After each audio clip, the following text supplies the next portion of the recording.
Со биометода до чиста вода за пиење, ова во Свети Николе донесе по повеќе децени питка вода за граѓаните. На оваа тема повеќе има колегата Дејан Ефремов. Дејан, повели за што се работи? Добар ден, Бети. Се работи за сосема едноставна, како што ја велиш, биометода, односно со помош на риба, во случајот пастрамка, светиниколчани оценуваат колку е квалитетна и чиста нивната вода за пиење. Водата која што претходно се озонира, односно им се додева активен кислород, така чистата вода доаѓа во аквариумот каде што се наоѓа пастрамката, која што важи риба која сака да живее и живее во екстремно чисти услови и задоволни од тоа светиниколчани го ја пијат водата од нивната фабрика за вода. Но повеќе детали од ова да видиме во новинарскиот прилог.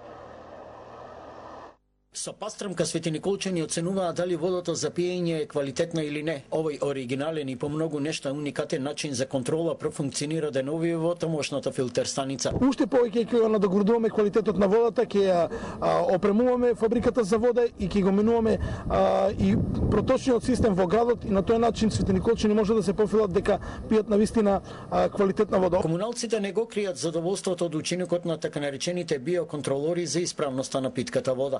Првичните ефекти од ова што гледаме во аквариум значи дека водата е беспрекорно чиста. За комплетирање на проектот вреден 1,8 милиони евра за целосно снабдување на Свети Николе и селото со чиста вода за пиење, локалните власти забрзано бараат инвеститори. Во меѓувреме Светиниколската филтер станица го добија занаторот ефикасен прочистувач на водата, ставајќи крај на децениската мака за снабдување со чиста вода за пиење. Овој град е четврти во Македонија по Штип, Струмица и Велес, чии граѓани пијат озонирана вода. Ова нешто за нас светиниколчани многу значи. Порано пиеме вода никаква.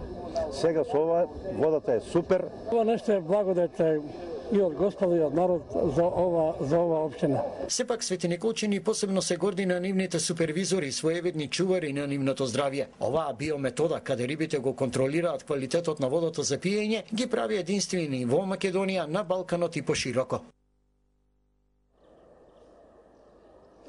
Да, со оваа метода и за тоа како дошле до идејата токму риби, односно пастрамката да го контролира квалитетот на исправноста на водата за пиење, разговараме со господинот Драги Миланов, инаку наш колега, шеф на кабинетот за односи со јавноста во Светиниколската локална самоуправа. Господине Миланов, добар ден, добро дојдовте во вестите во 18 часот и веднаш на почетокот, ова е ваша оригинална идеја или пак ова е идеја што не е ништо случајно во светов, прекопирана може од некоја земја?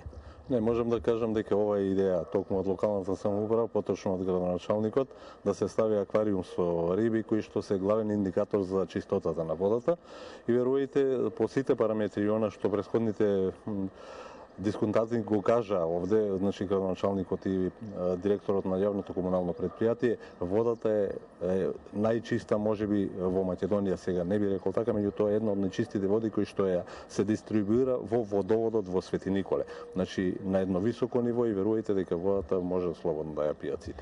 Ова би рекле е прва фаза, ако бараме поделби по фази. Што предвидува веќе втората фаза која што тежи севкупно 1,8 милиони евра? Вака, веќе втората фаза треба да, значи, ова е првата фаза која напојува негде околу 15.000 жители на Свети Николе, меѓутоа во втората фаза веќе има изготвено проекти.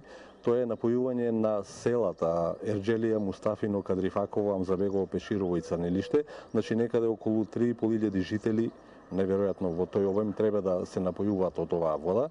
Тоа е втора фаза која треба да се изгради цевковод до овие села и да се вклучат нивните водоводи на овој градски водовод од Свети Николе. Да, решивте децениски проблем на светиниколчани, горлив проблем. Меѓутоа сега наред е вториот проблем, губењето на водата. Над 50% се губи водата. Што ќе се стори?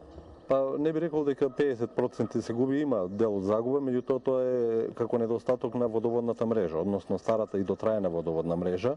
Има дел каде што има и азбестни цевти, меѓутоа секоја нова интервенција на улици или баш веќе овие денови има некаде најава за отпочнување на работите на неколку улици, значи ќе се менуваат целосно водоводната инсталација, ќе се поставуваат нови пластични цевти и верувајте за наредниот период, а ќе се бараат сигурно средства од други извори, да се менува етапно и целата водоводна мрежа во Свети Николе, што ќе значи заштита на водата, меѓутоа и доведување на квалитетната вода до чешмите на сите жители на Свети Николе.